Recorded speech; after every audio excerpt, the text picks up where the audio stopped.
I have a couple of ideas that can help you market any property. So if you're into real estate, if you're a realtor, this video is for you. Even if you're not, but you're looking for marketing tips, you might just pick up a thing or two. So let's get into it. Anyway, you're welcome. This is featured by Crema. So I made a video on TikTok and I said, when it comes to marketing, presentation is key. You ought not to get it wrong. Now, before you present the property, you have to present yourself first as a trustworthy, reputable persona. Sure, it's a nice property, but why the hell should I buy it? Why should I trust you? It would be nice to get some certifications and legal documents to back you up. Also, I think you just need to look the part. Come on, dress nice. Don't look too shabby. Buying properties is serious business, okay? So look like you're serious about what you're doing. The key here is to look serious but sound interesting. Add some charisma, don't just come at us with facts and figures. Let's see your personality shine through while you're trying to market something to us. Also, it is important you have a wealth of knowledge around acquiring properties. Present yourself as someone who cares about the property you're trying to sell to people. Now let's get to the part where you present the property. Contrary to popular opinion, I believe you should lead with benefits, not price. Although you should lead with price when the property is priced below market value. Realtors understand what I just said. But all I'm just saying is tell us what is nice about that property instead of shoving figures in our faces at the very beginning. Tell us about the situation of the property. Where is it situated? The area around it. Is it in a developing area? If it's bare land, tell us why it is a good investment opportunity. Are lands in that area becoming more profitable, like it's accumulating in price as the day goes by because of the development around the area? Talk about security in the area, commuting. How easy is it to get to popular landmarks? Tell us why this property you're shoving in our faces is important. That's what I mean when I say lead with benefits. Now, you know that thing you guys do where you go, this is a $200 million mansion. Let's take a look. Don't do that.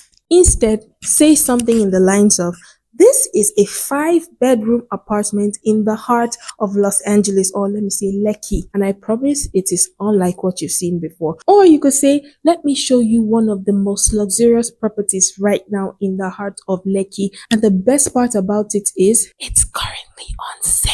I don't know about you, but that is a nice hook. Are you following? Sometimes people don't see the vision in a particular home, especially when it's an empty property. So your job is to help us imagine ourselves in that space. It's an empty space, so help us imagine it. For example, you look at this and be like, it would be nice if I had a vase around there, an art piece over here. Oh, you could create a patio just around here, set up some flowers. It could be like a nice sit out. Can imagine a TV setup here. Turn this room into like a mini cinema. This would be a very nice spot for my library, mini library section. To set up my workspace over here. And then you can end with something like, man, with the right vision, you can turn this house into a home. Because you see, homes are not built. Homes are made. Talk about the architectural design. Tell us why every single curve, every nook and cranny mattered. Do all that before you land us with a price. Because see what happens when you lead with price. When you flaunt the price first, all we're thinking while you're showcasing the property is estimating the price against what we're seeing. For this price, they couldn't make the swimming pool bigger. For this price, I expect solar panels on the roof. So no jacuzzi in the masters. Oh, wow. For that amount, I need a jacuzzi. I'm already thinking too much rather than envisioning myself in that space. I think you guys should use reverse psychology a lot. Start off with the payoffs, things that people appreciate, before you land them with the thing they don't appreciate, money leaving their pockets. That's what I'm getting at here. If you don't agree with me, let me know in the comments. I'll be more than happy to learn from you, especially if you are a professional in this field. This is all from a spectator's point of view and a curious creative trying to understand marketing. Another idea would you be interested in a property in the heart of Enugu, 30 minutes drive from the airport, developing area, tight security? Mention landmarks, how easy it is to commute from place to place, the security, state of the area, the development, everything. Mention it. And when you're done, you go, well then, Crema Estate has something for you. Look at this 5-bedroom apartment. Why do I keep saying 5-bedroom apartment? Maybe I'm about to buy it. Someday this year, I'm going to be a proud homeowner. Can I get an amen? Or at least invest in property. I don't have any property of mine. I don't have any. Oh well, won't he do it? You need to wheel us in with the first few words. And you see that video you guys do, you're in an open space, it's just a land, and all you do is a drone shot of a massive land.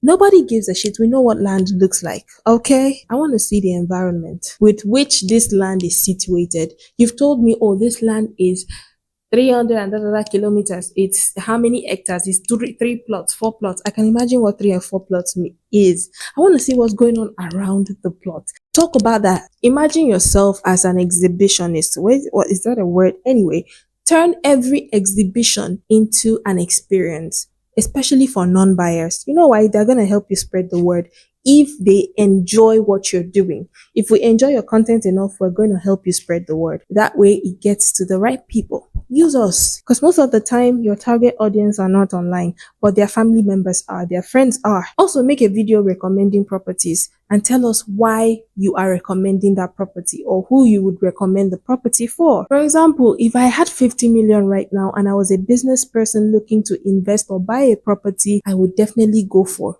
this property right here. This is Crema Estate, and in this estate there is a plot of land sitting right there. If I buy it now, in the next 2 years I could sell it for that's what I mean. Or you could say you really need to get a plot of land in this estate and fast, because list your points. Now you owe it to your community, your viewers, your clients to sensitize us on the dangers, on the things we need to be aware of while we are trying to acquire a property of any kind. Educate us on what we do not know about buying properties, things around real estate that people that are not into it do not understand. It places you as an expert in the industry, someone I can come to for advice, and it's a good thing because it helps you build reputation, helps you build trust within or among your clients. For example, here are 5 things I would do before purchasing a property, something like that. Also, prioritize testimonials. Let's say you are showing a property to a potential client. What I would do is get their real-time comments, what they think about the property. You don't need to show their faces.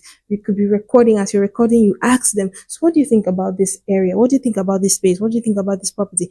Get them to share their opinion. Whether it's good or bad, take it in. I don't know, just hearing someone else that is not an agent speak about a property makes it a little more believable. Also, you could do vlogs. Please, by all means, do vlogs. It's not only influencers that should do vlogs, okay? Because most of the time we get to see houses from influencers pages. It is not every time you're like, come and buy a house, come and buy a house. Who? Now hear me when I say this, everything doesn't have to be about sales. Show us the good stuff sometimes and leave our curiosity to wonder. Present the property enough to get us asking questions about it. Is it for sale? You could just be like, oh, look at this 2-bedroom apartment I just saw. It is beautiful. Come with me to check it out. Next on my list is networking. Step out and go to events where your potential clients may be. And for the love of God, please do not open with, hi, I'm Crema. I'm a realtor and I have 2 or 3 houses or properties up for sale. Would you be interested? Nobody is at an event trying to buy a property. Nobody. It's just trying to have a good time. So try not to overwhelm them, okay? Open with a compliment, a question, a comment. Start up a good conversation first. The goal here is to establish contact, not sell property.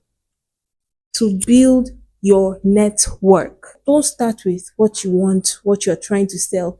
Make yourself seem interesting first, or find the person interesting. Honestly, if you play your cards right, the chance will come for you to make that pitch. And when it does, don't start with, I have this property at that and another property at this. Turn it around. Talk about your last sale. Tell us about how you helped someone get their dream home and how that is what you do. You're not just getting people properties, and you're giving them good investment opportunities. That way, the person doesn't think you're just in it for their money, but rather you also care about what they get out of it. And while you're pitching, don't be too direct. If someone has 50 million right now on ground, I would encourage them to buy that property. It is a good property. It's in a good area. Just butter it up enough and make it seem like a lot of people are on it already. And I guess highest bidder gets it. Something like that. Just make us thirsty for it. Last, you need to have a way with words. Now, before you're asked, state the pros and cons. not in a good versus bad way, but rather how the pros make up for the cons. That way, you give people a chance to weigh their options. It doesn't always have to sound too good to be true all the time. If your client wished the house had a swimming pool, make them see why the house doesn't need one and why they would enjoy the house regardless. Make the pool the problem and show them how the house makes up for the things it does not have. Have this at the back of your mind. You're selling vision. People need to envision themselves in a home. If it's a home, if it's land, they need to see it as an investment opportunity. Your mission is simple. Encourage our interest. Talk about how placement of things in that property are intentional. Why is there a pool by the side of the house and not at the back of the house? Most houses have ventilation issue. Show us how your property solves that problem. Talk about the drainage system in the area. And lastly, this one is not as important, but it's just an optional thing I felt I should add. You could find some sort of a tradition, something you do every time you make a sale. For example, you could buy a party popper and every time you sell a house, you go, I don't know. I feel like it's something your community can relate to online. It makes us follow you up on your journey. And that's all from me. If you have any questions, opinion, anything at all to share, if you don't agree with me, let me know in the comments. Share your own ideas and let's all learn together. This, again, I say, is from a spectator's point of view and a curious creative who's just learning about marketing. Someone asked me to make this video and I just thought to oblige. These are my own ideas. If you have yours, let us know in the comments as well. Someone also asked me to do marketing videos on how to sell foodstuffs, beddings, books, and stuff. So I'll be sure to make all of these videos. So do follow for more if you are interested. And I guess I'll see you in my next video. Until next time, this is featured by Crema. Toodles!